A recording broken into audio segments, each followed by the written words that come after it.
Shalom Aleichem, bonjour à tous. Ce Shabbat porte le nom de Shabbat Nahamu, car c'est le premier Shabbat de consolation du peuple juif à la suite de la difficile période de deuil et au jeûne du 9 Av que nous avons traversé. La paracha que nous lirons ce Shabbat, si Dieu le veut, est la paracha de Va'et Hanan.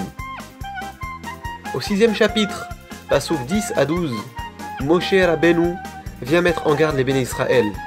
Voici ces paroles.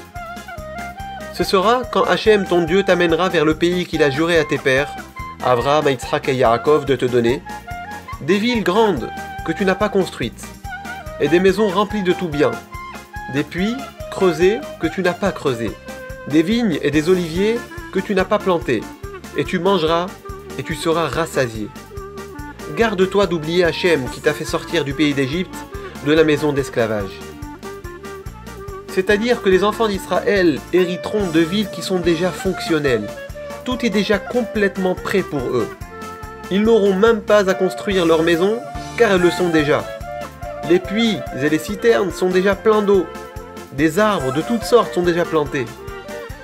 Le message de Moshe Rabbeinu est extrêmement important. Ce qui semble être le plus grand rêve matériel de l'homme, c'est-à-dire d'avoir tout ce qu'il lui faut, peut devenir un piège spirituel. La Torah avertit le peuple d'Israël de ce qui pourrait se produire lorsque l'on a tout ce dont on a besoin et plus encore. Une telle personne peut devenir arrogante et égoïste, et cela peut se manifester à différents niveaux. Le niveau le plus grave concerne les personnes qui reçoivent tout sans avoir travaillé durement pour l'obtenir. Aucun effort n'a été fourni. Nous sommes quelque part tous concernés par ce cas de figure. Les parents, parfois eux-mêmes, pensent bien faire en offrant à leurs enfants bien-aimés le bonheur matériel. Ils se disent « mais ils nous seront reconnaissants ».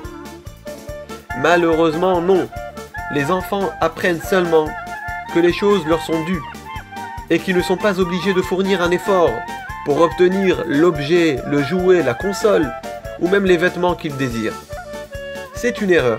Et Moshe Rabbeinu nous enseigne cette grande leçon pour y remédier. Soyons prudents avec la richesse, les biens, surtout lorsqu'ils nous ont été offerts.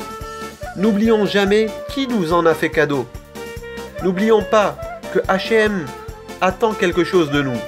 Tout d'abord, que nous lui soyons reconnaissants, mais aussi de comprendre que tout ceci pourrait nous être retiré si nous ne développons pas une attitude de générosité, un désir de partager ce que nous avons avec ceux qui n'ont pas.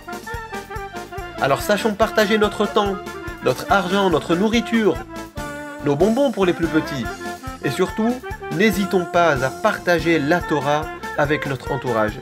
Shabbat Shalom et à la semaine prochaine.